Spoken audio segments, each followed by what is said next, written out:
अगर आप अपने पैसे को फिक्स डिपॉजिट के अंदर जल्दी से जल्दी और ज़्यादा से ज़्यादा बढ़ाना चाहते हैं तो आपको कहाँ पे पैसे को इन्वेस्ट करना चाहिए, कौन सा पीएसयू बैंक या कौन सा सबसे ज़्यादा एस्टेब्लिश प्राइवेट बैंक है जहाँ पे आपको सबसे ज़्यादा इंटरेस्ट रेट मिलेगा, इसी को कवर किया मैंने आज के वीडियो में। सबसे पहले हम देखते हैं सबसे छोटी ड्यूरेशन के लिए हमें कहाँ पे इंटरेस्ट मिल रहा है।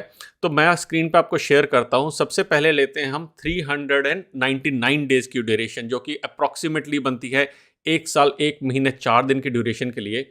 इसके ऊपर रेट ऑफ इंटरेस्ट जो है वो जनरल पब्लिक को मिलता है 6.75% का और सीनियर सिटीजन को मिल रहा है 7.25% का। अब यहाँ पे एक और चीज़ कह दूँ कि मैं जब इन इंटरेस्ट रेट्स को कवर कर रहा हूँ तो मेरा फोकस रहेगा जनरल पब्लिक के लिए। एनआरई, एनआरओ, एनआरआई स्क्रीन पर लिखे आएंगे, लेकिन उनको मैं कवर नहीं कर पाऊंगा क्योंकि अगेन बहुत सारे वहाँ भी परमुटेशन कॉम्बिनेशन होते हैं। तो हम जनरल जो मास पब्लिक है हमारी, उसको हम फोकस करेंगे। और स्पेसिफिक कोई चीज़ है तो आप यहाँ से हिंट ले सकते हैं, क्योंकि अगर जनरल पब्लिक के लिए कोई चीज़ ज़्यादा है तो टिपिकली एनआरई, एनआरओ, एनआरआई के लिए भी वो ज़्यादा होती है। सीनियर सिटीजन का इंटरेस्ट रेट की बात करें तो वो करंटली बैंक ऑफ बड़ौदा में एज ऑफ 1 नवंबर जो इशू हुआ था वो हुआ था 7.25% है।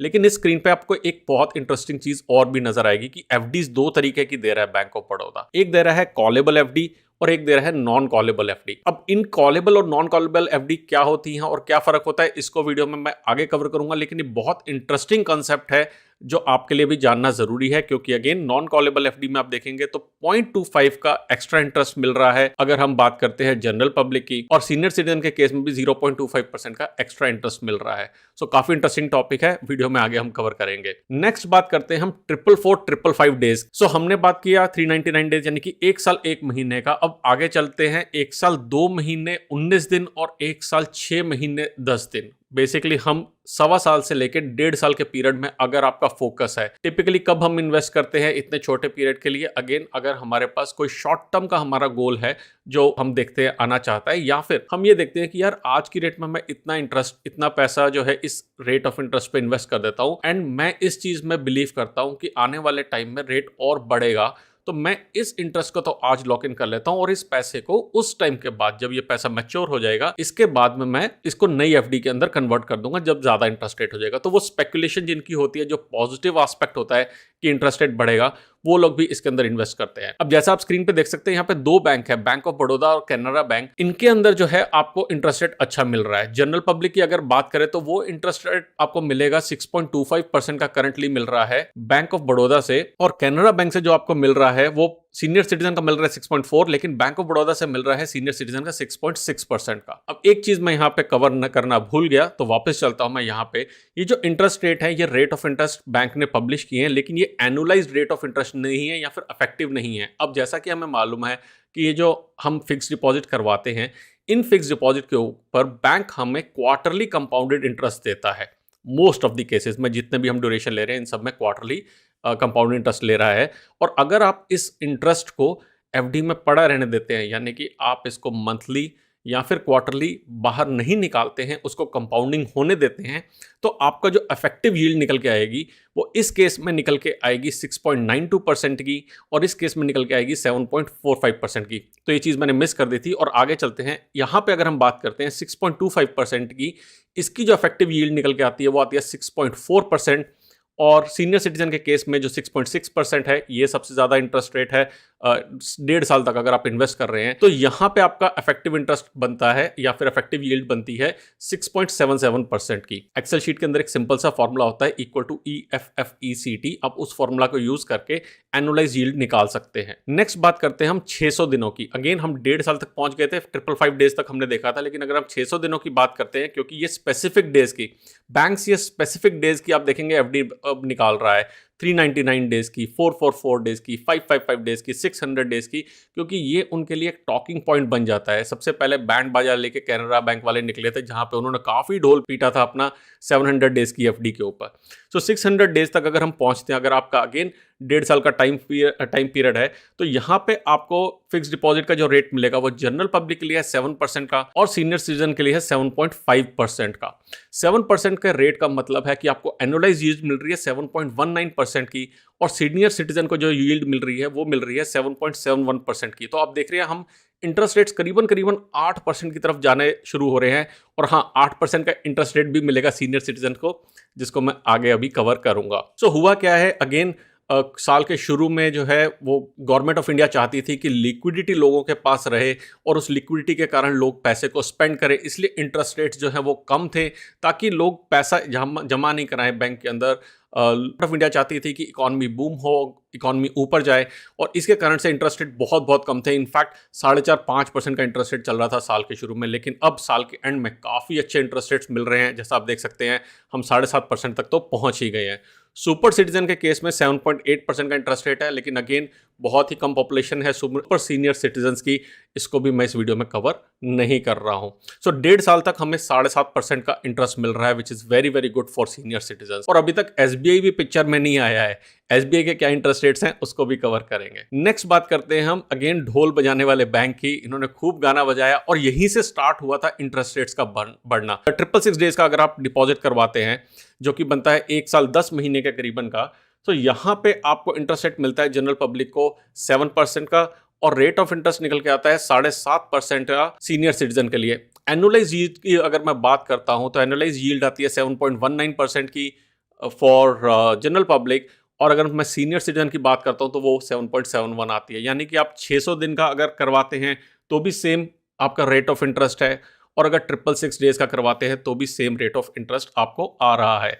अब यहाँ पे देखेंगे मैंने नीचे 5 साल की जो एफडी है, मैं स्क्रीन को बड़ा कर देता हूँ, 5 साल की एफडी है, इस पे इंटरेस्ट रेट आप देखेंगे 6.5% का मिल रहा है जनरल पब्लिक के लिए, और सीनियर सिटीजन को मिल रहा है 7% का। तो ये भी ध्यान रखिएगा, बिकॉज ये भी काफ़ी अच्छा इंटरेस्ट रेट है अगर आप लॉन्ग टर्म की एफडी के अंदर इन्वेस्ट करना चाह रहे हैं। सो अगेन धीरे धीरे हम देख रहे हैं कि इंटरेस्ट रेट बढ़ रहा है, 1.5 साल तक का हम पहुंच गए हैं, यहाँ पे 7% का हमें रेट मिल रहा है। अब हम इसके आगे चलते हैं, लेकिन इसके बाद आता है कॉलेबल और नॉन कॉलेबल। अब कॉलेबल नॉन कॉलेबल की बात क्या है कि जैसा मैंने आपको कहा था कि बैंक ऑफ बड़ौदा हमें 2 तरीके की एफडी दे रहा है, एक है कॉलेबल एफडी और दूसरी है नॉन कॉलेबल एफडी। इनमें डिफरेंस क्या है उस पर नज़र डालते हैं।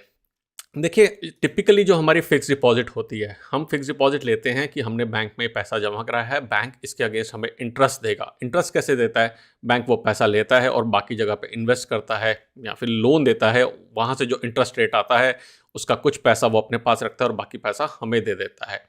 अब लेकिन हमारे पास ये अपॉर्चुनिटी रहती है कि हम बैंक में जाके इस एफडी को कभी भी तोड़वा लें। अब पेनल्टी आप देनी पड़ेगी, आपको बिल्कुल पेनल्टी का क्लॉज रहेगा और इसको भी हम कवर करेंगे, लेकिन आप एफडी को कभी भी जाके लिक्विडेट करवा सकते हैं। बैंक में कह सकते हैं कि ये बैंक में मेरे को एफडी ले लीजिए आप और मुझे पैसा दे दीजिए, हाँ पेनल्टी वगैरह जो भी लगनी है वो लगा लीजिए, लेकिन पैसे आप कभी भी ले सकते हैं। अब मानिए कि अगर सभी लोग जाके बैंक में एफडी जमा करा देंगे और उसको लिक्विडेट करवा लेंगे, तो बैंक के पास ये श्योरिटी कैसे आएगी कि मैं इन सब लोगों को पैसा दे पाऊंगा? ऐसे फंडे के कारण ये कॉलेबल और नॉन कॉलेबल वाला फंडा इंट्रोड्यूस किया गया था। तो कॉलेबल एफडीज वो होती हैं जो आप बैंक में ले जाके इनको लिक्विडेट करवा सकते हैं जब आप चाहें, लेकिन नॉन कॉलेबल एफडीज वो एफडीज होती हैं जहां पे आप बैंक में इनको ले जाके लिक्विडेट नहीं करा सकते उसकी मैच्योरिटी डेट से पहले। सो अगेन, क्या आपकी मैच्योरिटी डेट है एफडी की? एक पर्टिकुलर मैच्योरिटी डेट है, 5 साल की, 10 साल की आपने एफडी खुलवा रखी है। जब तक वो एफडी मैच्योर नहीं होगी आप उसको बैंक में ले जाके लिक्विडेट नहीं करा सकते। टिपिकली नॉन कॉलेबल एफडीज के लिए एक पर्टिकुलर सम से ज़्यादा का अमाउंट होता है, जैसे 15 लाख रुपए से कि ऊपर की एफडी को ही नॉन कॉलेबल एफडी बनाया जाता है, और उस केस में आपको थोड़ा सा एक्स्ट्रा प्रॉफिट दिया जा रहा है। वो थोड़ा सा एक्स्ट्रा प्रॉफिट किस लिए दिया जा रहा है? ताकि आप बैंक को ये नहीं कह सके कि मुझे जो मेरा पैसा है वापस दे दीजिए। नेक्स्ट हम बात करते हैं अगले ड्यूरेशन की, और ये ड्यूरेशन हमारे पास इसके बाद आती है 777 डेज की। सो 770 डेज की अगर हम बात करते हैं तो हमारे पास यहाँ पे इंटरेस्ट रेट निकल के आता है 7.25% का, और ये है बैंक ऑफ इंडिया का इंटरेस्ट रेट। अगेन हम पीएसयू बैंक्स की बात कर रहे हैं जैसा मैंने कहा था, और यहाँ पे अगर हम सीनियर सिटीजन की बात करते हैं तो उनको 0.5% का एक्स्ट्रा इंटरेस्ट मिलता है, यानी कि उनका जो रेट ऑफ इंटरेस्ट है वो है 7.75% का। बहुत ही अच्छी स्कीम है, बहुत ही ल्यूक्रेटिव स्कीम है, और यहाँ पे हम पहुँच गए 7.25 का इंटरेस्ट रेट का मतलब है कि 7.45% की एनुअलाइज्ड यील्ड मिल रही है, यानी कि करीबन 7.5% की एनुअलाइज्ड यील्ड मिल रही है जनरल पब्लिक को, और सीनियर सिटीजन को मिल रही है 7.98% की एनुअलाइज्ड यील्ड। 8 के पार नहीं पहुंचे, वहां भी पहुंचेंगे, लेकिन यहां तक तो हम पहुंच गए 777 डेज में। 777 डेज होते कितने? 2 साल 1 महीने 17 दिन। इतने दिनों के लिए अगर आप करवाना चाहते हैं तो ये आपको best interest rate currently market में चल रहा है। अब इसके बाद आते हैं हम 800 डेज, 3 दिन एक्स्ट्रा और अगर आप इन्वेस्ट करवाते हैं तो 2 साल 1 महीना 20 दिन का ड्यूरेशन बनता है और उस केस में आपको यूनियन बैंक ऑफ इंडिया देता है जनरल पब्लिक को 7.30 का इंटरेस्ट रेट और आपको जो सीनियर सिटीजन्स हैं उनको मिलता है 0.58%, 0.50% एक्स्ट्रा, यानी कि रेट ऑफ इंटरेस्ट उनका बन जाता है 7.8% का। अब एनुअलाइज यील्ड कितनी बनती है जनरल पब्लिक के लिए? अब बन जाती है एनुअलाइज यील्ड 7.5% की और सीनियर सिटीजन के लिए कितनी बन जाती है 8.03% की। तो यहाँ पे आपको 8% से ज़्यादा का इंटरेस्ट रेट मिल रहा है, आप क्लियरली इसको देख सकते हैं। सो ये इस टाइम पे बेस्ट बैंक है जहाँ पे आप अपनी एफडी करवा के उसको मैक्सिमम इंटरेस्ट रेट ले सकते हैं, जो कि सीनियर सिटीजन के लिए 8% से ऊपर जाता है। अगर हम बात करते हैं अब इसके बाद 3 साल या 3 साल से ज़्यादा की, तो 3 साल के लिए आप देखेंगे यहाँ पे 7.3% का है। हमने स्टार्ट किया था कितना, 1 साल 1 महीने से। 3 साल में भी अगर आप इन्वेस्ट करना चाहते हैं तो 7.3% का इंटरेस्ट रेट मिल रहा है और annualised interest rate again 7.5% general public के लिए और 8.03% बनेगा सीनियर सिटीजन के लिए। तो ये बेस्ट है। 3 साल से ऊपर कौन सा है, मैंने पहले कवर किया था इसको 3 साल से ऊपर को, कि अगर आप जाते हैं और इन्वेस्ट करते हैं कैनरा बैंक में या यहाँ पे हमारे पास आईसीआईसीआई बैंक है, इसके अंदर भी आईसीआईसीआई बैंक में भी अगर आप देखेंगे तो 5 साल की एफडी कराने पे आपको मिलेगा 6.5% का इंटरेस्ट रेट और 5 साल से ऊपर मिलेगा 7.1% का। 6.5 का इंटरेस्ट रेट का मतलब है कि एनुअलाइज यील्ड है 6.66 और सीनियर सिटीजन के लिए 7.1% का मतलब है एनुअलाइज यील्ड है 7.29। अब काफ़ी सारे लोगों का ये क्वेश्चन आता है कि ये जो इंटरेस्ट रेट है ये शॉर्ट टर्म के लिए जो है वो ज़्यादा क्यों दे रखे हैं बैंक ने और लॉन्ग टर्म के लिए कम क्यों दे रखे हैं। और उसका आंसर ये है कि बैंक्स ये देख रहे हैं कि क्या कितनी लंबी हमें कमिटमेंट करनी पड़ेगी इन इंटरेस्ट रेट्स के अगेंस्ट। यानी कि अगर हम कस्टमर को कमिट कर देते हैं कि हम आपको 8% के रेट पे इंटरेस्ट देंगे अगले 10 साल के लिए, तो हमें नहीं मालूम है कि इकोनॉमी कैसे जाने वाली है। और अभी शॉर्ट टर्म में एकदम से हम 5% से लेकर 8% पे आ गए हैं और अब हम कस्टमर को कर दें कि अगले 10 साल तक जो है वो हम 8% का इंटरेस्ट रेट देंगे, तो बैंक्स भी कॉशियसली काम करते हैं कि एक छोटी ड्यूरेशन के लिए, शॉर्ट ड्यूरेशन के लिए बैंक कहते हैं कि हम आपको ज़्यादा इंटरेस्ट रेट देंगे। उस ड्यूरेशन के अंदर बैंक्स देखते हैं कि इकोनॉमी कैसे टर्न कर रही है, अगर हो सकता है रेपो रेट में वहाँ भी चेंज हो, पॉजिटिवली चेंज हो रहा होगा तो वो ऊपर जाता रहेगा और उसके हिसाब से जो लोग हैं वो ज़्यादा का ज़्यादा पैसा इसके अंदर लगाएंगे, तो बैंक्स भी एफडी का रेट बढ़ाएंगे उसके अंदर। अगर ज़्यादा से ज़्यादा लोग लोन उठाएंगे तो फिर बैंक्स को एफडी की ज़्यादा रिक्वायरमेंट होगी, या फिर अगर आरबीआई बैंक्स को थोड़ा सा टाइट करेगा तो भी बैंक्स को फंड की रिक्वायरमेंट होगी और उस केस के अंदर इंटरेस्ट रेट ऊपर जाएगा। लेकिन अगर इकोनॉमी का ग्राफ दूसरी तरफ जाता है तो बैंक्स अपने आप को सेफ कर लेंगे कि हमें इंटरेस्ट रेट हमने जो बढ़ाया था उस इंटरेस्ट रेट्स को अब हम घटा सकते हैं और हमने जो कमिटमेंट करी थी वो शॉर्ट टर्म ड्यूरेशन करी थी। कितनी ड्यूरेशन देखी है हमने? देखिए बैंक ने 1 साल से लेकर 3 साल तक की ही कमिटमेंट करी है उस हायर इंटरेस्ट रेट के ऊपर। अब बात करते हैं एसबीआई की और पोस्ट ऑफिस की। एसबीआई के ऊपर अगर हम इंटरेस्ट रेट जाके देखते हैं तो जो लेटेस्ट इंटरेस्ट रेट, और ये मैंने इनकी वेबसाइट से लिए हैं, वो ये आपकी स्क्रीन पे दिए हुए हैं, जहां पे आप देखेंगे कि अप्रॉक्सीमेटली 5.85 का मैक्सिमम इंटरेस्ट रेट मिल रहा है 5 साल के लिए और सीनियर सिटीजन को मिल रहा है 6.65 का। और इसको अगर मैं कंपेयर करता हूं आईसीआईसीआई के साथ में तो ये काफ़ी इंटरेस्ट रेट जो है कम आता है। जैसा मैंने यहाँ पे आपको दिखा रखा है कि आईसीआईसीआई के अंदर हमें मिल रहा था 6.5% का, लेकिन यहाँ पे हमें मिल रहा है 5.85 का। In fact one of the lowest है एसबीआई के, एंड आई बिलीव कि आने वाले टाइम में ये इंटरेस्ट रेट आगे बढ़ेंगे। नेक्स्ट हम लेते हैं पोस्ट ऑफिस के इंटरेस्ट रेट्स का, और यहाँ पे एक बड़ी चौंकाने वाली बात है कि पोस्ट ऑफिस के इंटरेस्ट रेट्स अभी तक बढ़े नहीं है, उस लेवल तक नहीं बढ़े हैं जिस लेवल तक मैं सोच रहा था ये बढ़ेंगे। और इसका एक शायद रीज़न ये भी हो सकता है कि पोस्ट ऑफिस के जो इंटरेस्ट रेट हैं वो स्मॉल सेविंग्स के इंटरेस्ट रेट के साथ आते हैं, और स्मॉल सेविंग्स स्कीम के जो इंटरेस्ट रेट्स हैं वो क्वार्टरली चेंज होते हैं। तो अब 1 जनवरी को इनमें चेंज होगा या नहीं होगा, मेरी पर्सनल एक्सपेक्टेशन है कि चेंज होना चाहिए, पॉजिटिवली चेंज होना चाहिए।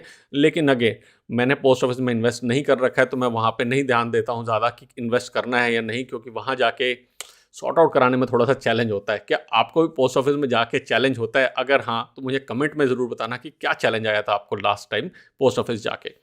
अब पोस्ट ऑफिस की एफडी में एक और पंगा है। पोस्ट ऑफिस की एफडी में पंगा क्या है कि पोस्ट ऑफिस ने ना एक सिंपल एफडी को बहुत ही कम्बरसम बना दिया। उन्होंने उसको मंथली इनकम स्कीम बना दिया है, उन्होंने उसको ईयरली इनकम स्कीम बना दिया है, उन्होंने उसको एनएससी बना दिया है।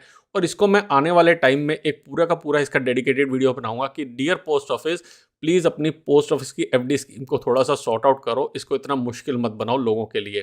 तो इसलिए अगर आपने अभी तक सब्सक्राइब नहीं किया और आप इस चैनल को देख रहे हैं तो यार सब्सक्राइब ज़रूर कर देना, ताकि अगेन आपको आने वाले वीडियोज़ की नोटिफिकेशन आ सके।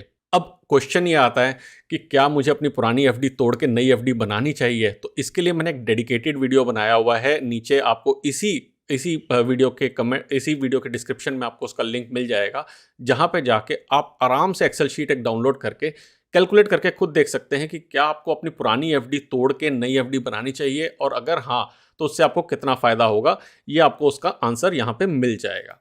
सो ये चीज़ थी जहाँ पे हमने कवर किया कि करंटली एफडी के इंटरेस्ट रेट्स कहाँ पे सबसे ज़्यादा चल रहे हैं, कौन सा बैंक हमें सबसे ज़्यादा इंटरेस्ट रेट दे रहा है, और कहाँ पे आप अपने पैसे को शॉर्ट टर्म से लेके लॉन्ग टर्म में इन्वेस्ट कर सकते हैं ताकि आपके पास सबसे ज़्यादा इंटरेस्ट रेट या फिर सबसे ज़्यादा वैल्यू आ सके।